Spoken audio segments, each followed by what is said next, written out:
again, we talked about how your arrays that you're used to making right now are usually with counters or dots. You can represent them with graph paper. And we're going to just make sure we understand. Once you see it, it'll flip like that. But I just want to make sure you can still see the array. So on your paper, the first one says write at least one multiplication equation to represent each rectangle. It's an array. So we're looking at rows and columns. How many rows does number 1 have? Rows go across. How many rows, Bryce? 3. So this is going to be a 3 by, or 3 groups of, how many is in each row, or how many columns are there, Miranda? 3. An equation, that means we need an equal sign. You can count them all up. You can skip count. You can know your 3's. What is a 3 by 3 equal to? Brayden? 6. Nope. Count your squares. There's way more than 6 there. I promise. Grace? 9. 9. If I go through and I count every single one, there are 9. Do we see that as an array? Yeah.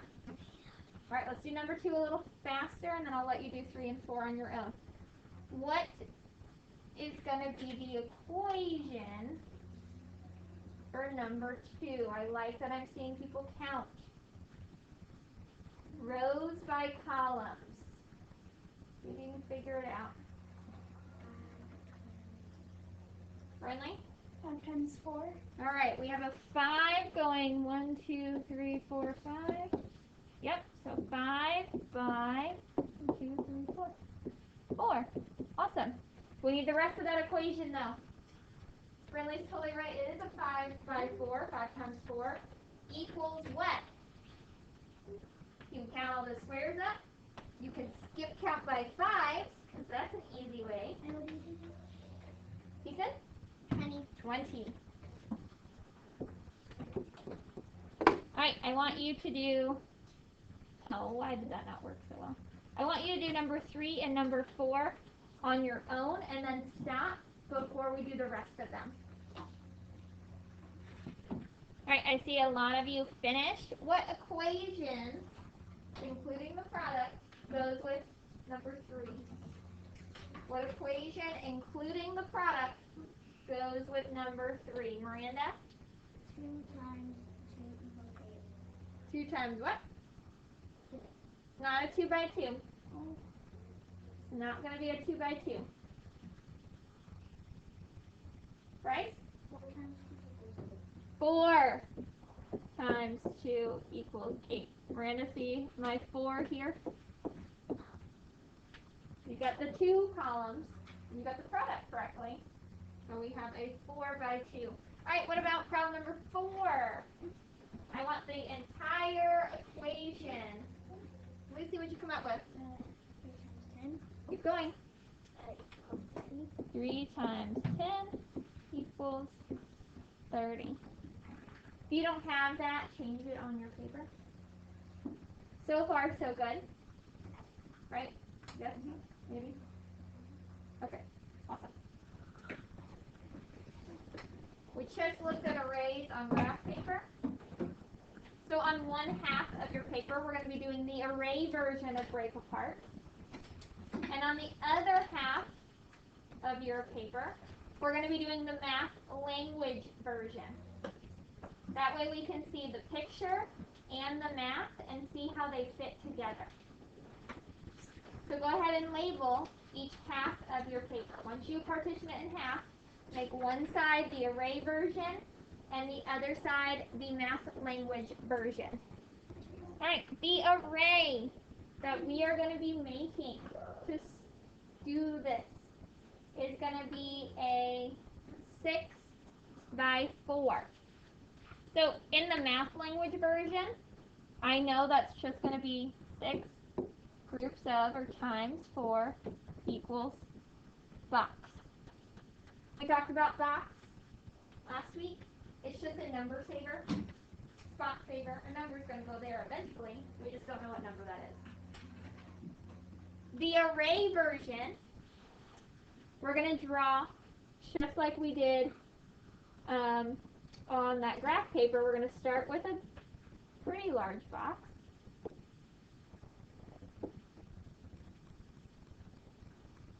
I'm going to break that box into 6 rows. I'm breaking it into 6 rows because my first factor is 6. Try to make them as even as you can. I know it's a little bit tricky. When you're done, count your rows to make sure you didn't put too many, because we need to make sure that our array version does match the equation, the math language.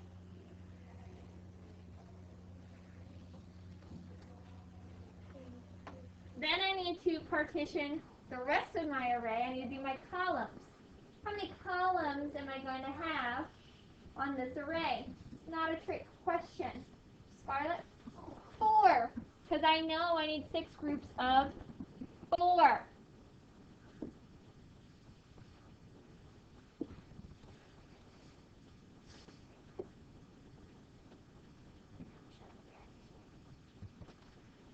Now I have 6 by 4. This matches this. We good there? So far, so good? Yes. Great. Great. The last thing that I do want to do is I just want to label my sides of my array, just so I know. So this bottom side has 4 columns, so I'm going to label it 4.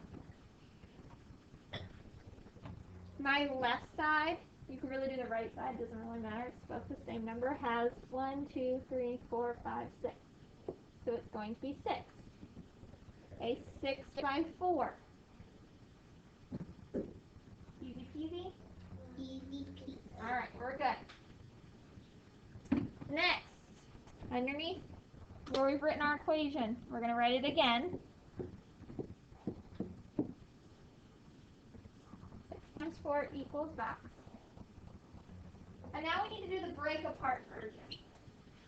Which factor would you like to break apart? You can do either one, whichever one you don't want to multiply by. Why don't they both the same?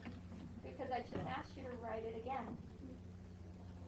So which factor would you like to break apart? Brinley? The 6. The 6. Great. We're going to do it. So let's break apart the 6. And we're going to break it into, what are we going to break it into? I'll tell you what I like, but I want to know what you like. Remember, we made a list of all the different ways we could break apart 6. Right? You could do 3 and 3. 100%. I'm not great at my 3s. So I don't want to use my 3s. Is there another one that's maybe even easier than 3s? Grace? 5 and 1. 5 and 1. I'm so good at my 5s and so good at my 1s. So for this, we're going to break it into 5 and 1. Bryce, you could definitely do 3 and 3, but for right now, let's just do 5 and 1.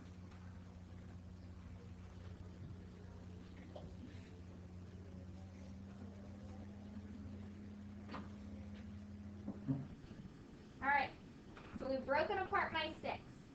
Now I need mini multiplication equation. Because my big equation, 6 times 4, is too hard.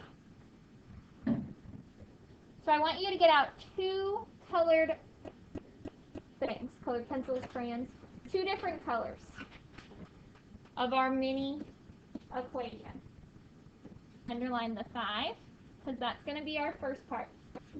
And then we're going to write with it 5. Now remember, multiplication is groups of, so it's not just a random 5. It actually is 5 groups of 4. 5 groups of 4. 5 groups of 4. Now, when we're dealing with groups, mathematicians can show that something is a group by using parentheses. What is a parenthesis? Believe it or not, I'm going to explain it to you. Please raise your hand if you have a question. A parenthesis, I kind of think of is like a hug, and it's keeping things together. They look like this. They're like little seeds almost. So a parenthesis shows that something is a group. So our mini equation, 5 times 4, is just one part, one mini group. Go ahead and put your 5 times 4 in parentheses. Alright, now we need to do the same thing on our array. So pick up your regular pencil. And remember, we broke apart the 6. So I'm going to cross it out. And I broke it into 5 and 1. So I've replaced my 6 with a 5 and a 1. Now I'm going to pick up my color again. I'm using blue. And I'm going to color in my 5 by 4. So I'm going to count down. 1, 2, 3, 4, 5.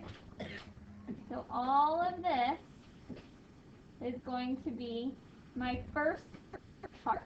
5 by 4. Go ahead and shade it in on your paper.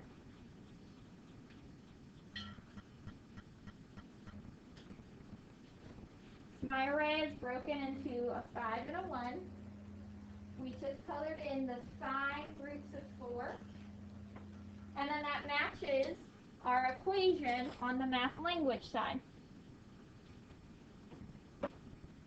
Alright, we're not done though.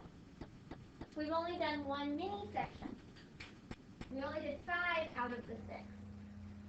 So now we need to do the other part that we broke our 6 into, which is 1. So get your other color. I'm using green. You can use whatever color you want. And now we're going to underline the 1 because that's our other part. Remember, multiplication is groups. So it's not just a random 1. It's one group of 4. One group of 4. So then underneath that, I'm going to put one group of 4. And I'm going to put that one in parentheses because it's my other little mini part.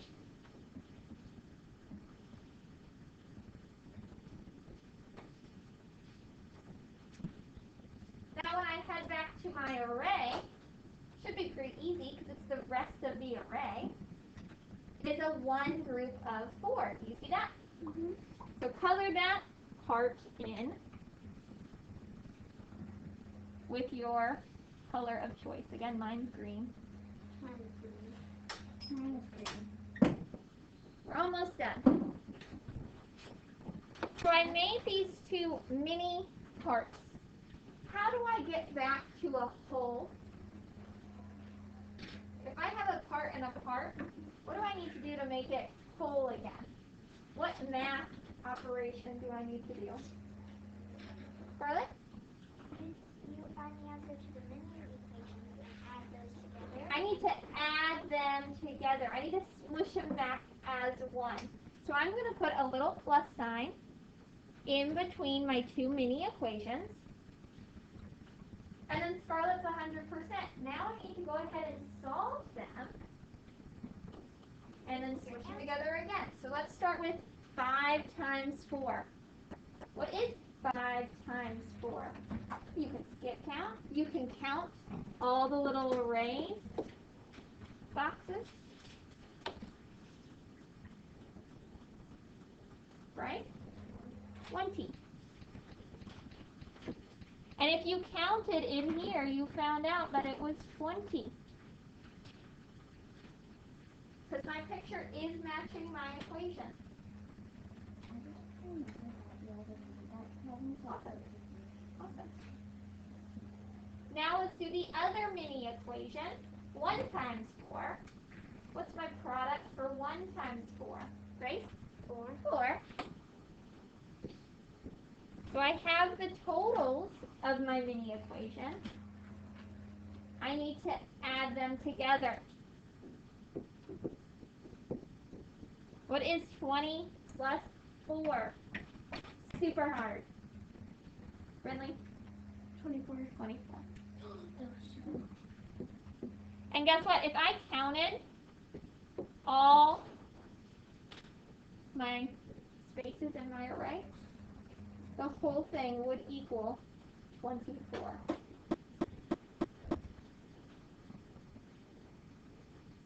So we just did the picture version on the array side, and we did the math language version.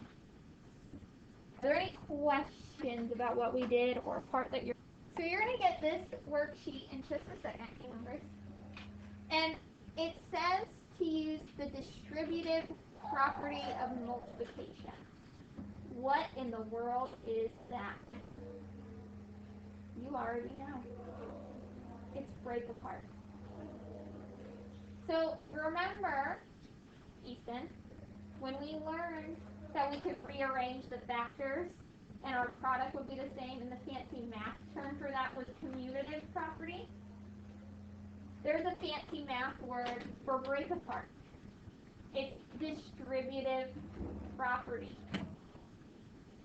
So on the next blank page, or if you have some room at the bottom, I want you to write that break apart equals distributive property. I'll write that on the previous page.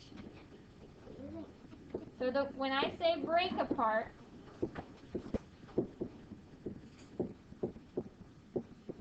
the fancy math language when we're talking about break apart is really the distributive property. They are synonyms, meaning they mean the same thing. One of them is just math vocabulary, and the other one is just regular English break apart. Yes, ma'am. You forgot to fill in the blanks. Yeah, you are more than welcome to fill in the blanks. I just left them empty as I worked down, but yes, you could definitely fill in our squares since we know what number is going there. We're going to do the first one together, and then I'll partner you up to do the rest of them. Does that make sense? Yes? Yeah. Alright, the first problem says 9 times 8 equals. Ugh, I am not good at my 9s, and I am not good at my 8s. So break apart is a really good strategy for this problem. I have a 9 by 8 array there. Go ahead and label which side is 9 and which side is 8. So you're going to need to count.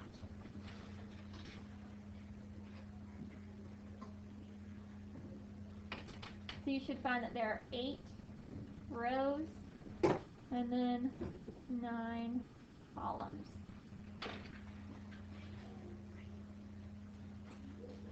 Now we need to pick which factor we're going to break apart. Normally, we've been breaking apart whatever is first. But you can break apart either one. Do you want to break apart the 9? Or do you want to break apart the 8? Doesn't matter to me. It matters a little bit. Because I want to do easy math. Ethan, what do you think we should break apart? 8 Into what? into 7 and 2. I mean 7 and 1. Are you really good at your 7s? You have not learned how to. So that might not be the best break apart to do then. You're right, I could break it into 7 and 1, but if I don't know my 7s, that's not going to be helpful. What do you think, Friendly? 5 and 2? 5 and 2? Does 5 and 2 give me 8? No, 5 and 3. 5 and 3? We could do 5 and 3. Let's go ahead and do it. So I'm going to make my little triangle under my 8. It's hard for me to write because it's big fat marker. You can probably write small. And I'm going to break it into 5 and 3. And that's hard to see. Alright, get out your first color. Get out your first color, whatever you're using. I'm breaking apart my 8. Cross out your 8 into 5 and 3. That's what we just decided on. That means I need to count down 5. 1, 2, 3, 4, 5. All of this gets shaded in because that's going to represent 5 times 9 or 9 times 5.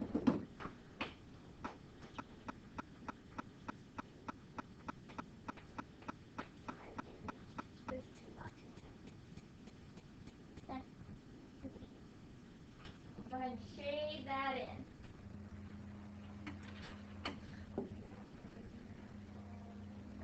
What equation matches what you just colored in? What equation goes with that? If you need to count to figure it out, that's fine. What math equation goes with what we just colored? Eliana? 5 times 9. So in equation number 1, we're going to write 5 times 9.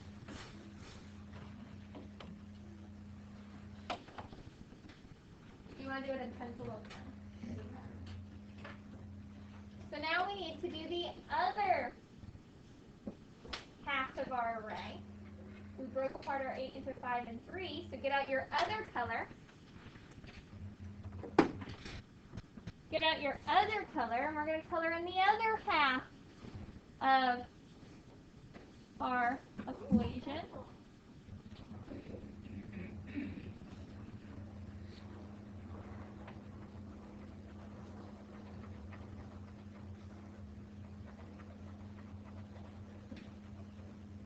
And what equation is going to match the purple section on my board? Yours might be a different color. What math equation matches that? Marla? 3 times 9.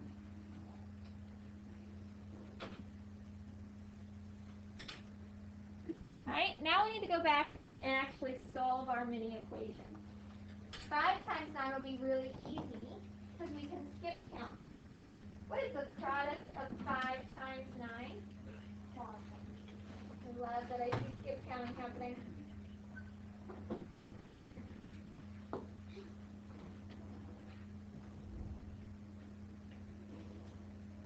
You should be doing something.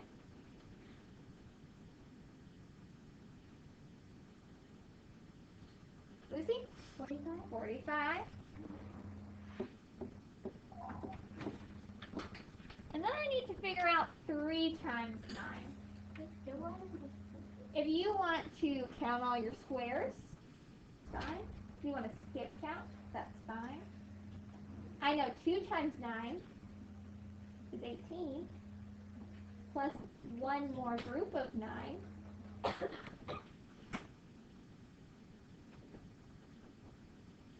Figure it out.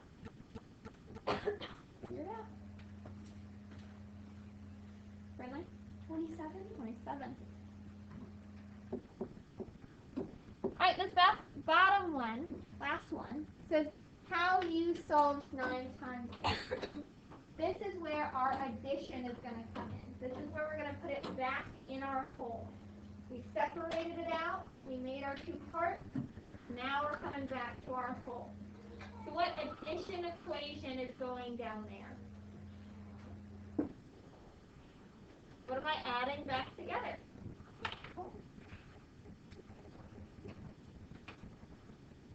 Charlotte, what do you think? 45 plus 27.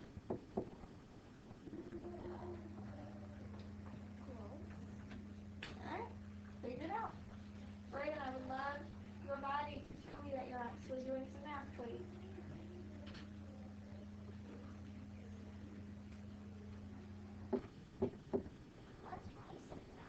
So 9 times 8 equals 72.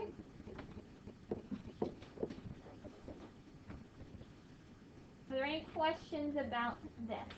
Scarlett, do you have a question? Hang on to it. Do you have a question? Then hang on to it. Alright, the last thing that I want you to do before I put you in partners to solve this is underneath my facts, I'm going to give you the facts that I want you to do. No, you do not go in my math box. I want you to do 6 times 7.